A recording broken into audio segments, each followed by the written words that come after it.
time. Yeah. They were honest. The ICUs were packed. They didn't know where to put patients.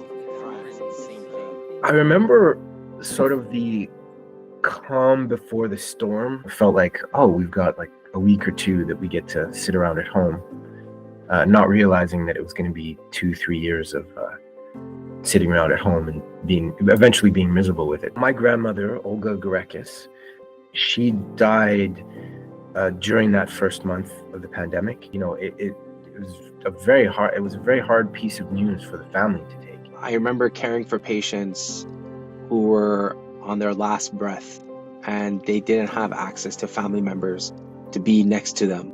You know, so you'd have to be there to be their support and their warmth during that moment, you know, of life and death. There was a lot of fatigue, tired, you know, but I still felt the energy to go and try to be as helpful as possible. I self-isolated from my family, from my parents, from my siblings. I didn't see any friends.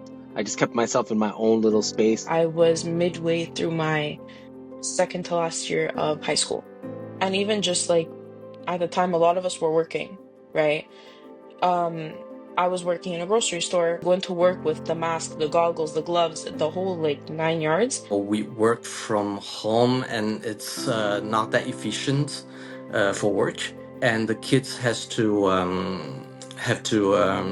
stay home and stay with us. We founded a cycling group in the Chinese community in Montreal area. So during the pandemic, to help to each other, to share ideas, to keep healthy. The whole collective experience of people just being on Zoom, it was kind of like being in like a clairvoyant or like in a trance, you know, like, I know you're there, can you hear me? I can see you, I can feel you. I actually ended up starting a nonprofit organization in the community, and that was like about 2 weeks before the lockdown hit.